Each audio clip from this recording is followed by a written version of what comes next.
जयपुर के पृथ्वीराज नगर क्षेत्र में 20,000 से अधिक भूखंडधारियों को पट्टों का इंतजार है। ये भूखंड हाई टेंशन लाइन से प्रभावित हैं। इनमें से अधिकतर भूखंड पृथ्वीराज नगर उत्तर में आते हैं। ऐसे में यदि सरकार कोई निर्णय ले तो इनको प्रशासनिक शहरों के संग अभियान में पट्टे मिल सकते हैं। मौजूदा नियमों में यदि लोगों ने पट्टे लिए तो करीब 20% भूखंड मौके पर बचेंगे ही नहीं, साथ ही 30% भूखंडों की आधी से ज्यादा जमीन चली जाएगी।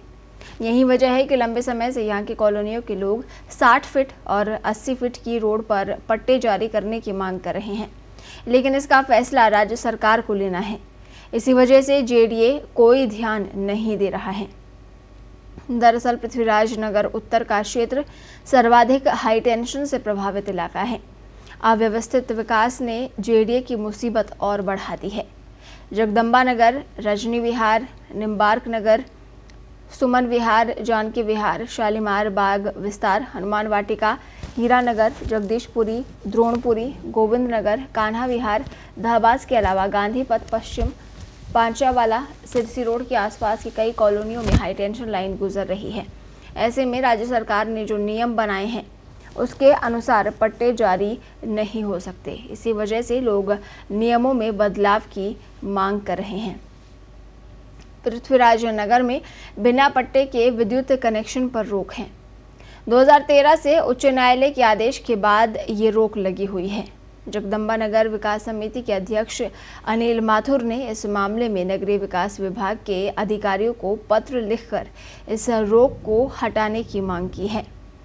उन्होंने बताया कि JVVNL की ओर से पहले ही रोक हटाने के लिए कोर्ट में प्रार्थना पत्र पेश किया जा चुका है।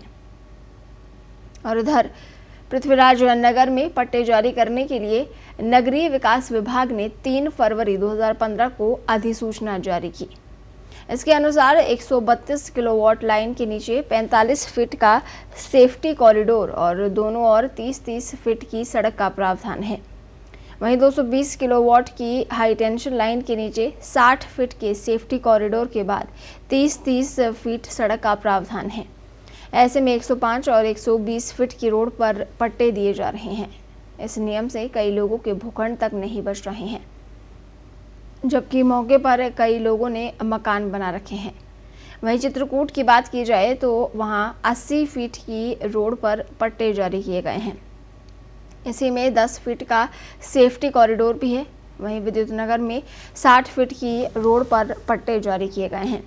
इसी तरह वैशाली नगर, श्याम नगर, रामनगर, मानसरोवर, लालकोठी सहित अन्य इलाकों में सेफ्टी कॉरिडोर ही नहीं है।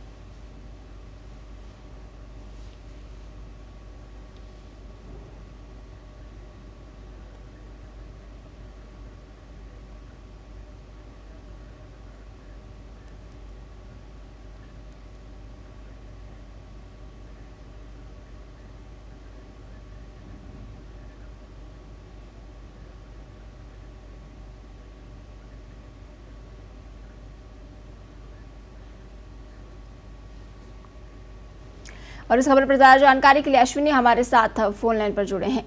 अश्विनी, पहले दिन करीब 20,000 से ज्यादा पट्टे जो थे वो जारी होने थे, लेकिन करीब 10,000 ही जारी हुए। इसकी वजह क्या मानी जा रही है? जी, जैसे जिस तरीके से अभी तक जो प्रशासन शहरों के संग तैयारियों को लेकर जो जेडीए में अभी तक जो माथापच्ची चल रही थी वो करीब 25,000 पट्टों को लेकर चल रही थी कि 25,000 पट्टे जो अभियान शुरू होगा 2 अक्टूबर को उस दिन दिए जाएंगे। लेकिन अब जेडीए के अधिकारियों को लगता है कि ये पट्टे एक साथ 25,000 नहीं दिए जा सकते, इसीलिए इन्होंने अब इसकी संख्या घटाकर 10,000 कर दी। और जो पूरा फोकस है वो पृथ्वीराज नगर पर है। पृथ्वीराज नगर में करीब जो 10,000 पट्टे दिए जा रहे हैं उनमें से 8,000 पट्टे केवल पृथ्वीराज नगर में दिए जाएंगे। हालांकि जेडीए के अधिकारियों का कहना है कि जो पूरे अभियान के दौरान करीब जो 1 लाख पट्टे देने का लक्ष्य रखा है उसको हम पूरा करेंगे। पहले दिन का लक्ष्य में जरूर संशोधन किया है। जी, और यहाँ पर 20,000 पट्टे हैं जिनके लिए कोई रास्ता यहाँ पर नहीं निकल पा रहा है। मांग लगातार की जा रही है, तो इसको लेकर क्या कुछ किया जा सकता है? जो 20,000 पट्टों का मामला ये लंबे समय से अधर में लटका हुआ है क्योंकि जो पृथ्वीराज नगर का इलाका है इसमें हाई टेंशन लाइन सबसे ज्यादा है। राजधानी का ये वो इलाका है जिसमें हाई टेंशन लाइन सबसे ज्यादा है। ऐसे में जेडीए ने यहाँ पर अलग से नियम कायदे कानून जेडीए के वो लागू होते हैं। विद्युत विभाग ने भी अपने यहाँ अलग नियम लागू कर रखे हैं तो जब तक उसमें कोई संशोधन नहीं होता, इसमें मामला हाई कोर्ट में भी चल रहा है और हाई कोर्ट में भी बेचारा धीरे, वहां से जब तक कोई राहत नहीं मिलती तब तक इन लोगों को पट्टे नहीं मिल सकते। और ये लगातार मांग भी कर रहे हैं। अभी कुछ दिन पहले यहाँ की जो विकास समितियां हैं वो नगरीय विकास मंत्री सांध्य धारीवाल से भी मिले थे, कृषि मंत्री लालचंद कटारिया से भी मिले थे, लेकिन सब अब देखना यही है कि जो प्रशासन शहरों के संग अभियान शुरू होगा उसमें इनको कोई सहूलियत मिल पाती है या नहीं। अगर ये सहूलियत मिलती है तो 20,000 पट्टों से करोड़ों रुपए का राजस्व जेडीए को मिलेगा। जी अश्विनी, एक बड़ी समस्या है जो लगातार सालों से चलती आ रही है। हाई टेंशन के नीचे सालों पहले मकान बन गए और अगर पहले ही सरकार की ओर से, प्रशासन की ओर से कोई कदम उठाए जाते जब मकानों का निर्माण हो रहा था, तब शायद स्थिति कुछ अलग हो सकती थी।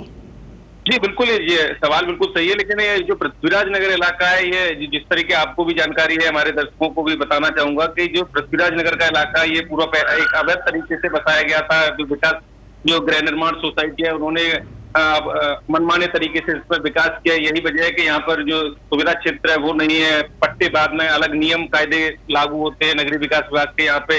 तो कहीं ना कहीं गलतियां तो जेडीए के अधिकारियों की तरफ से भी हुई है, लेकिन अब उसका खामियाजा वहां रहने वाले लोगों को भी उठाना पड़ रहा है। पट्टे नहीं मिल रहे, बिजली के कनेक्शन उनको नहीं मिल पा रहे, हाई कोर्ट की रोक है, ऐसे में बिजली की चोरी भी हो रही है, तमाम दिक्कतें हैं। उनको जब सब मिलके, सभी विभाग जो मिलके बैठ के अगर एक समाधान निकालेंगे तभी कोई इन लोगों को राहत मिलने की उम्मीद दिखाई देती है। जी अश्विनी, इस तमाम जानकारी के लिए आपका बहुत बहुत धन्यवाद। तो यहाँ पर 20,000 पट्टे हैं जिनके लिए सरकार से लगातार मांग की जा रही है और अभी भी सालों से ये पूरा मामला अटका हुआ है।